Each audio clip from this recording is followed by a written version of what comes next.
Assalamualaikum warahmatullahi wabarakatuh. Nama saya Reza Priyandi, NPM saya 2020-21-5095. Kami dari kelompok 6 menulis akan mempresentasikan perencanaan karangan bahan penulisan dan sumber kepustakaan.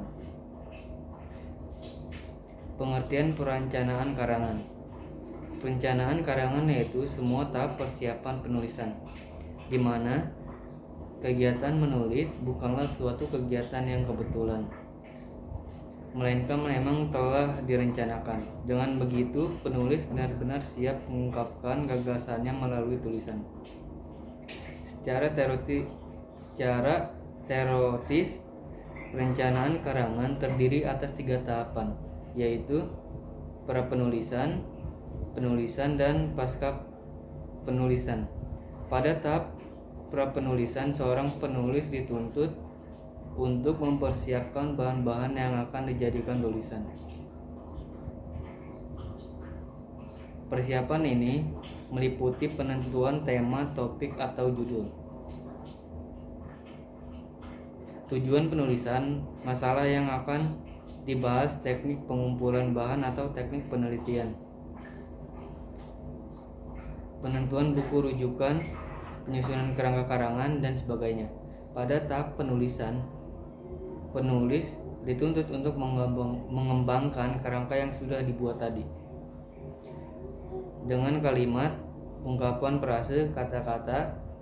Penulis mengembangkan kerangka tersebut menjadi paragraf, subbab, bab, wacana, akhir yang menjadi karya tulis yang utuh. Dan pada tahap pasca penulisan, penulis mengurangi segala kekeliruan dan kekurangan yang mungkin timbul pada tahap ini. Penulis juga dapat menambah referensi dan merevisi penulisan yang telah diketik sehingga menjadi tulisan yang sempurna. Tahap ini biasa disebut dengan tahap revisi. Pengertian tema, topik, dan judul dalam karangan.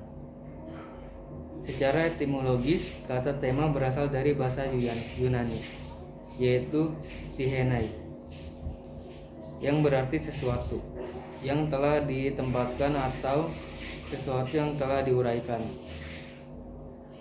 Sedangkan menurut istilah, tema yaitu amanat utama yang disampaikan oleh penulis melalui karangannya dalam karang mengarang. Tema adalah pokok pikiran yang mendasari karangan yang akan disusun dalam tulis-menulis. Tema adalah pokok bahasan yang akan disusun menjadi tulisan. Secara etimologis, topik berasal dari bahasa Yunani yaitu topoi, yang berarti tempat. Sedangkan menurut istilah, topik adalah sesuatu yang dinyatakan dan harus dibatasi. Topik juga dapat diartikan sebagai hal yang ingin dibahas atau pokok pembicaraan. Topik bersifat implisit. Dengan begitu, biasanya penulis menentukan topik yang ingin dibahasnya sebelum menulis, sedangkan pembaca mengetahui topik tulisan setelah membaca.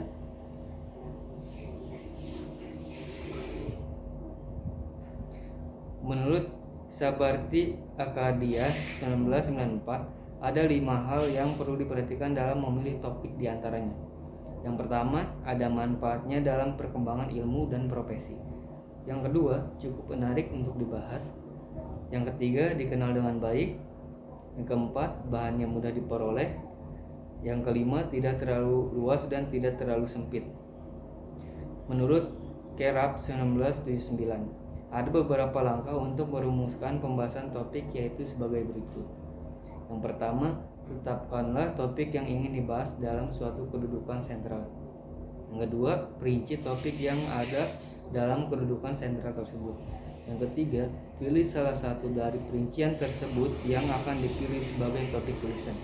Yang keempat, analisa kembali jika ada sektor-sektor yang masih dapat diperinci.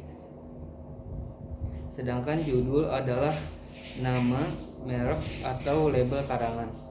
Judul bersifat eksplisit, dengan begitu dapat dilihat bahwa pembaca menemukan judul sebelum membaca. sedangkan penulis menentukan judul ketika atau setelah menulis, karena biasanya langsung dibaca. Judul sangat menentukan tingkat ketertarikan pembaca terhadap karangan itu. Oleh sebab itu, dalam menulis judul karangan ilmiah, penulis dituntut hal-hal sebagai berikut. Yang pertama, harus sesuai dengan topik dan jangkauannya. Yang kedua, sebaiknya dinyatakan dengan frase. Yang ketiga, sesingkat mungkin. Yang keempat, sejelas mungkin. Assalamualaikum warahmatullahi wabarakatuh. Perkenalkan, nama saya Ayu Elisha Putri dengan NPM 202021500118. Tujuan penulisan. Tujuan penulisan ialah gambaran atau perencanaan menyeluruh yang akan mengarahkan penulis dalam melakukan tindakan menyelesaikan tugasnya. Dengan mengetahui tujuan, penulis akan dapat menentukan bahan tulisan, organisasi karangan, dan sudut pandang. Yang kedua ada bahan penulisan. Bahan penulisan, yang dimaksud dengan bahan penulisan ialah semua informasi yang digunakan untuk mencapai tulisan penulisan informasi itu. Mungkin merupakan teori, contoh-contoh, rincian atau detail, perbandingan sejarah, kasus, fakta hubungan sebab akibat, pengujian dan pembuktian, angka-angka, kutipan, gagasan, dan sebagainya. Dalam menulis karangan fiktif, sumber bahan yang utama adalah hasil imajinasi. Data pengalaman berupa catatan harian dibumbui dengan hayalan, disertai kemampuan penulisnya dalam merangkai kata yang estetis, dapat dengan mudah menghasilkan karya fiktif. Pada karangan fiktif juga, penulis dituntut untuk memperhatikan kelogisan karangan itu. Pengembangan karangan. Setelah kerangka selesai, tahap selanjutnya adalah kerangka tersebut menjadi kalimat. Wancana, mengembangkan dan bab kalimat. Wancana dan bab tidak langsung menjadi tulisan yang benar dan utuh, namun masih dapat diperbaiki dan direvisi. Jarang sekali ada tulisan yang langsung menjadi sebuah artikel tanpa adanya tahap revisi. Revisi ini merupakan tahap pasca penulisan sebagaimana dinyatakan di atas. Tulisan berupa kalimat, wancana, dan bab yang merupakan hasil pengembangan kerangka kemungkinan akan salah. Kesalahan yang mungkin timbul, misalnya pengetikan, penemuan data baru sehingga data lama perlu diganti, penemuan pendapat baru, dan sebagainya. Dengan adanya tahap revisi, semua kesalahan dan kekurangan itu dapat diantisipasi. Demikian dari saya. Karangan. Kerangka karangan adalah rencana kerja yang mengandung ketentuan-ketentuan tentang pembagian dan penyusunan gagasan yang memuat garis-garis besar suatu karangan. Fungsi utama kerangka karangan adalah mengatur hubungan antara gagasan-gagasan yang ada. Menyusun kerangka karangan merupakan tahap terakhir dari pra-penulisan. Yang mempengaruhi kerangka karangan ini ialah tujuan dan bahan. Assalamualaikum warahmatullahi wabarakatuh. Perkenalkan, nama saya Erapino Dewi Andrean, NPM 2020-21-500-101. Sumber kepustakaan. Dalam sumber pustaka adalah setiap publikasi yang disusun oleh penulis yang bukan pengamat langsung atau partisipan dalam kegiatan yang digambarkan dalam pustaka tersebut. Contoh sumber pustaka sekunder adalah buku teks. Ada beberapa macam sumber informasi yang dapat digunakan peneliti sebagai bahan sumber kepustakaan. Di antaranya sebagai berikut. Jurnal penelitian. Dalam beberapa hasil penelitian terpilih diterbitkan sehingga dapat digunakan sebagai acuan bagi perkembangan ilmu pengetahuan yang baru. Buku. Buku merupakan sumber informasi yang sangat penting karena sebagian bidang ilmu yang erat kaitannya dengan penelitian diwujudkan dalam bentuk buku yang ditulis oleh seorang penulis yang berkomitmen di bidang ilmunya. Buku acuan, general referensi. 1. Buku acuan yang memberikan informasi langsung. Jenis buku acuan ini meliputi kamus, ensiklopedi, direktori, almanak, biografi, atlas, dan buku statistik.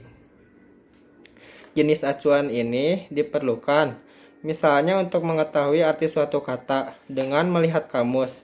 Buku acuan yang memberikan petunjuk mengenai sumber informasi jenis buku acuan inilah yang umum digunakan dalam kegiatan mencari sumber pustaka untuk keperluan penelitian. Jenis buku acuan ini meliputi bibliografi, buku indeks, dan buku abstrak. Perkenalkan, saya Putri Ananda, NPM 2020-21-5075. Saya akan menjelaskan tentang sumber pustaka primer. Sumber pustaka primer, yang dimaksud dengan sumber pustaka primer adalah pustaka yang merupakan penjelasan langsung dari seorang peneliti, dari mulai kegiatan penelitian yang telah dilakukan. Sumber pustaka primer biasanya berupa artikel atau laporan penelitian yang ditulis langsung oleh peneliti yang bersangkutan dan biasanya dimuat dalam sebuah jurnal ilmiah. Yang dimaksud dengan jurnal adalah sebuah media cetak yang diterbitkan secara berkala, misalnya sebulan sekali atau setiap 4 bulan sekali atau 6 bulan sekali. Yang kedua adalah sumber pustaka sekunder. Sumber pustaka sekunder adalah setiap publikasi yang disusun oleh seorang penulis yang bukan pengamat langsung atau partisipan dalam kegiatan yang digambarkan dalam pustaka tersebut. Misalnya, sebuah buku teks dalam bidang administrasi pendidikan mungkin memuat beberapa tulisan dari beberapa penulis yang membahas mengenai administrasi pendidikan atau bunga rampai. Dalam hal ini, pengarang bahan pustaka tersebut hanya menyunting kembali tulisan-tulisan orang lain mengenai administrasi pendidikan. Cukup sekian penjelasan materi PPT dari kelompok 6. Kurang lebihnya mohon maaf. Assalamualaikum warahmatullahi wabarakatuh.